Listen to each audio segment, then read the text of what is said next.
everyone, this is Kelly Stinton with Chapter 4 of Zombicorns by John Green.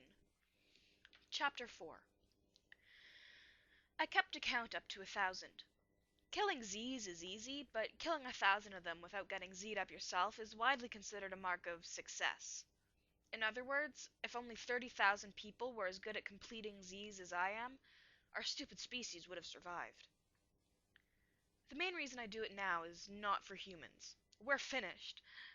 But for other mammals, which are getting decimated by hungry Z's. Z's are too stupid to trap or hunt with guns, but they're numerous and highly motivated, and every day I find the skeletons of dogs and rats and cats and often even deer in the empty streets of the great city of Chicago. But of course, the worst part is that animals eat D131Y because there's nothing else around to eat, and then they get Z'd up, and then they become cannibalistic corn evangelists too.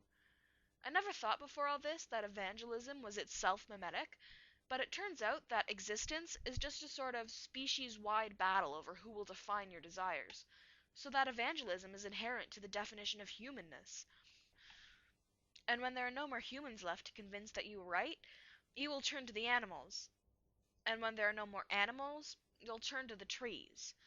And I do not doubt that when there is nothing left on this planet but Z's and D131Y, the Z's will be smearing the rocks with corn, trying to teach the scorched earth itself to love corn. The whole AMRV thing turns out to have been entirely predictable. If it hadn't been D131Y, it would have been some other virus, or some viral idea. Hope, or Jesus, or the sacrifice of 14-year-old virgins or something. The problem, I would argue, is not that we get obsessed with something, but that we got obsessed with D131Y, which turns out to be a disastrous obsession.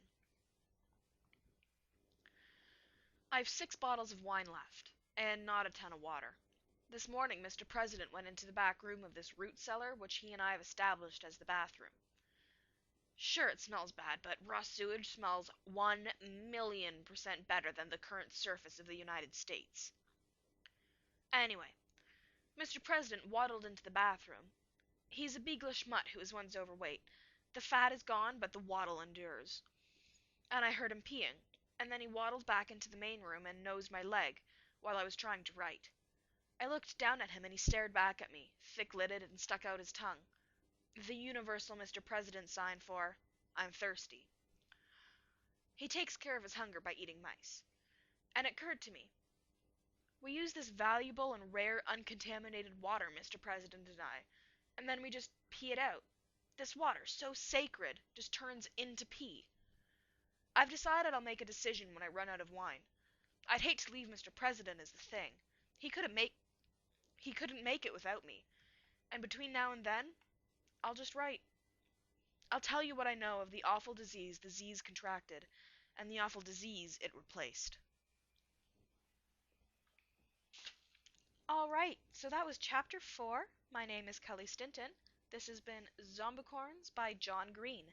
And remember, if you have something you'd like me to record, go ahead and tell me in the comments or just email it to me.